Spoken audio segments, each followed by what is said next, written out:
Greetings, children of the screen, your friendly neighborhood nerds come here once again, and today I wanted to take just a few minutes to talk to you about the sneak peek that I just saw of Batman: The Doom That Came to Gotham, the newest animated film from DC Animation. Now, this review is going to be relatively spoiler-free because it is still quite a bit until the film actually comes out, and I don't want to completely ruin it for everybody, but I will say that this is an adaptation of a DC Elseworlds graphic novel, and if you've read that graphic novel, everything is spoiled because one of the high points of this adaptation is the fact that, while they definitely take some liberties here and there, it is more or less the story as it's presented in the book. But for those of you who aren't aware of the book, the basic plot goes as such. Bruce Wayne's parents are killed when he's a little boy. Same deal. Except this time, instead of him just kind of during college years or later in life going off and training, he pretty much left immediately and became a world traveler and adventurer. Years later, Oswald Cobblepot, a noted scientist of some kind, is going out on an expedition to the Arctic looking for this big crazy thing that he's been in search of, and he gets lost. Well, Bruce Wayne and his company of not Robins go to find Oswald and find some seriously messed up stuff, including Oswald having become almost like a native, weird, deformed penguin man living out in the Arctic, with one of his dudes going absolutely crazy trying to break through some ice where there seems to be some kind of creature behind it.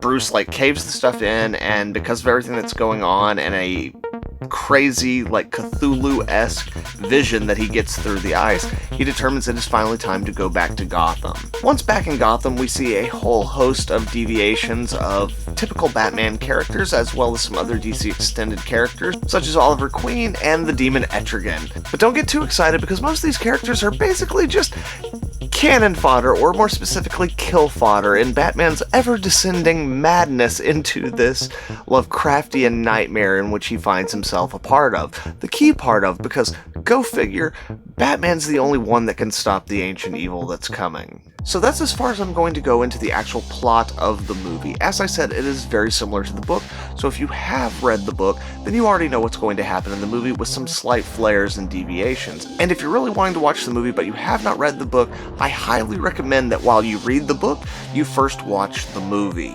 because then any of the little deviations that are there will not distract you from really engrossing yourself in it, and the book on its own is engrossing enough that it's not going to distract from that fact. And in general, I typically tend to give that recommendation of if there's a movie based on a book and you want to watch the movie but you're like, oh, I should read the book first, that is a mistake. That is a surefire way to ruin a movie for you. Always watch the movie first, and then you'll be pleasantly surprised when you read the book about all the extra things that are there that they had to leave out of the movie, because the two mediums are just very different things, even when you're talking about comic books.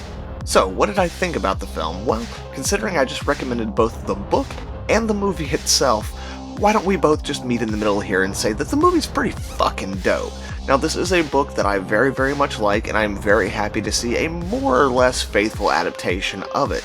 Now, there are definitely some downsides to this adaptation, and we're going to get into those, but in terms of the good things, I just want to say that, the movie not only does a great adaptation in terms of the actual plot and story, but it does a really good job of adapting the kind of feel and tone despite their art style being very different. Again, in all these movies, you run into a situation where the art style is never going to be as good as what was in the comic. It can't be. The amount of time that it would take in animation to put that level of detail into it, it would have to be more of a theatrical feature film with a lot more money put into it, and DC is frankly just not willing to do that. Having said that, they have figured out on some of these films how to work within the guidelines of what they have and create something that's really interesting, and on some of these, the directors have figured out where the money needs to go in order to make it work. So while you definitely see a simplification of the art style in general, there are a lot of nice little touches that are kept or added just to give you that similar feel to the kind of darkness and the grittiness that the book projects. Specifically with the character of Batman, while they have definitely simplified him in terms of cutting down the number of lines there are on the suit, the silhouette is very precise, it is very striking, and when you get into the actual image of him himself, when you get into a close-up, there is a very little but very precise detail put into places that really, really matters. Whether that be the actual design of his costume and the way that light hits specific elements of it to give you just visually interesting shots of Batman even when he's obscured by darkness, or if it comes down to the wear and tear that the suit undergoes throughout the course of it. They manage to make it look interesting and give you that tone and feel that the book kind of evokes. In a similar sense, there are a lot of things in the book in terms of body horror and Lovecraftian horror, in terms of the visuals of them, that work extremely well, and in the film, in a lot of cases, they actually push these elements a little bit further, and I think that for the film, despite the fact that you have the very simplified animation, taking these things and making them a little more grotesque, or being able to kind of show them a little more in depth because you're in animation and it's moving, it kind of makes up for some of the lack of detail that's there, while at the same time furthering that tone where you don't feel like you're watching a kid's cartoon, because some of these designs are a little bit more gross, they are a little bit more grotesque, and while they're different from the book, they function in a very different way to give you a similar result. The voice cast for the movie is absolutely fantastic. There's only a few names that I really recognize off the top of my head. Now there are some others where I'm like, I'm pretty sure you've done a DC movie, and I'm pretty sure you've done a DC movie, but no one who is just a recognizable name in terms of voice acting, outside of maybe Joe DiMaggio. But at the same time, I would say that they're all absolutely fantastic, and the fact that I don't know their voices for this particular story is probably best. It's not an actor I know who's trying to conceal their voice or hide their voice or make themselves feel like Batman or one of these other characters. It is someone whose voice maybe I've heard once or twice, but I'm not familiar with, really sinking into these roles, and it gives you a lot more ability to just go with it, and a lot less distractions of being like, hey, that's Jensen Ackles as Batman. By the way, I do like Jensen Ackles' voice as Batman, he's really awesome at it, but I'm just saying there's something nice about this where there's no distractions and me knowing who the person is. I can just, be absorbed by the performance. And that's not just with Batman, that's with the rest of the cast as well. Everybody gives a great performance, and I don't think that there's anyone in the movie where I was watching it who their performance just pulled me out of it and I was like, well, I'm definitely watching a cartoon right now. The action in the movie is really entertaining as well. It's definitely not the most intricate action you're going to see, but one of the things I do really like is that this movie definitely shows Batman as a character with extensive physical training and combat training, in ways where I feel like other movies, say Gotham by Gaslight, while they show Batman definitely being a physical force who can fight you, he doesn't seem to have the same traditional training that Batman would normally have. And that's probably true to some extent of this Batman as well. We definitely see him using traditional martial arts and some more boxing moves, and even some wrestling moves at times. But he feels like Batman when he's fighting. The use of the grapple gun and the removal of the guns from the actual comic book give this a lot more of a Batman feel, whereas a lot of times when we see Batman transposed into a different setting or a different era in some of these Elseworld stories, the physicality of Batman doesn't really seem similar or seem like it's there, and it always feels like a part of that character that, while, yeah, it might be a little anachronistic, it's missing. And in this movie, that is not the case. Batman in this movie, while he is a very different character, he's Batman, and he kicks a lot of ass. And the other characters around him who fight him kick a lot of ass. And there's a lot of really cool monsters, and we get a lot of really cool Batman versus monster fights, which, is something that some people aren't looking for, but I'm fucking here for it, buddy. Okay, so let's talk about a few negatives real quick, because I don't really have a whole lot of them, but they are worth mentioning.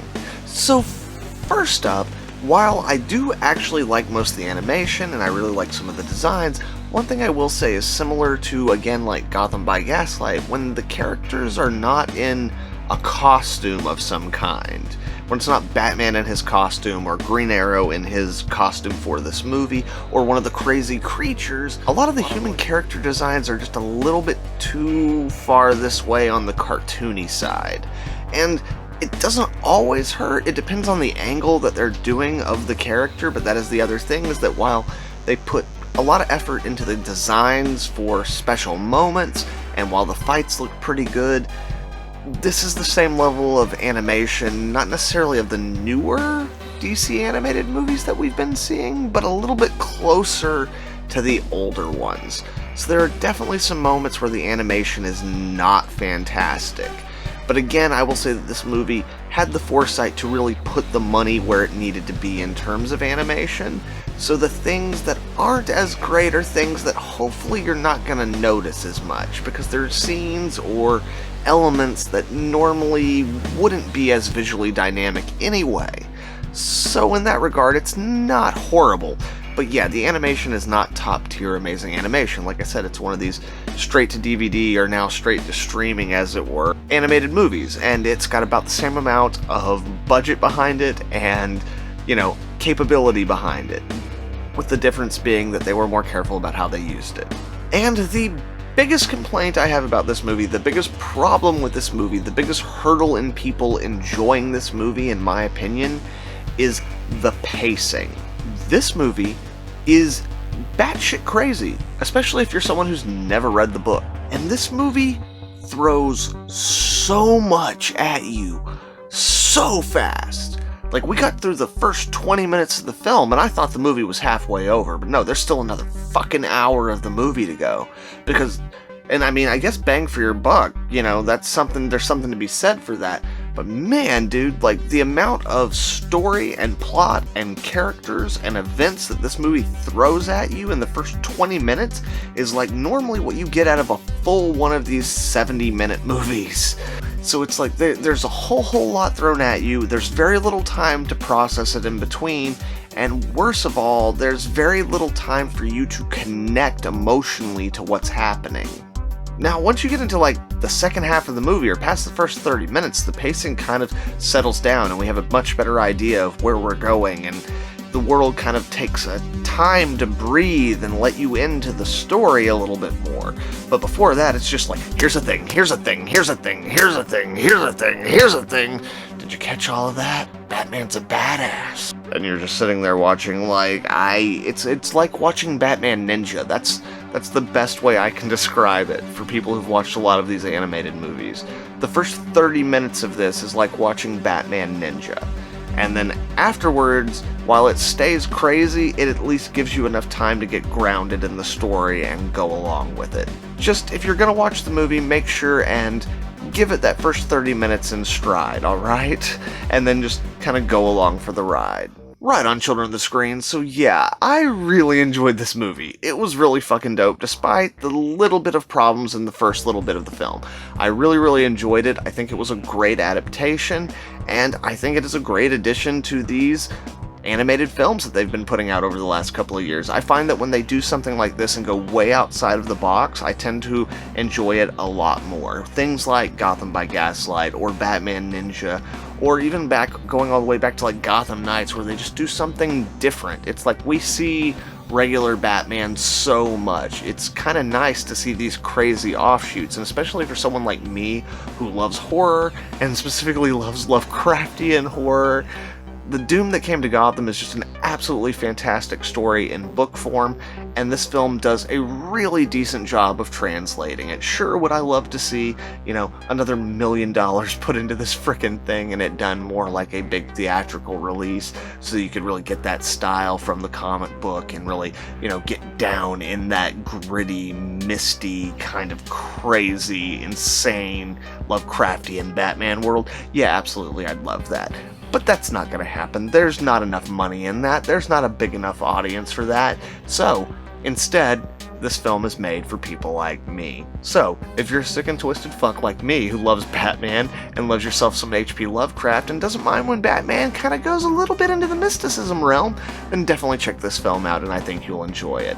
And, whenever the film comes out more widely and more people can see it, I'm probably going to do a more thorough review so I can really go into it and talk about the things that do actually make it great and make it rise above all the shortcomings that I mentioned that it might have. Anyway, children of the screen, thank you very much for watching this. I really hope you enjoyed this video, and if you did, please leave a like and share it with some friends. Also, if you're not subscribed to the channel, make sure to subscribe to the channel so you can check out all the dope content I've got coming out in the future. Also, down in the comments below, let me know, what's your favorite Elseworld story with Batman? Is it The Doom That Came to Gotham? Is it Gotham by Gaslight? Is it one of the other many crazy ones? Where is it Superman Batman? Is Batman Green Lantern?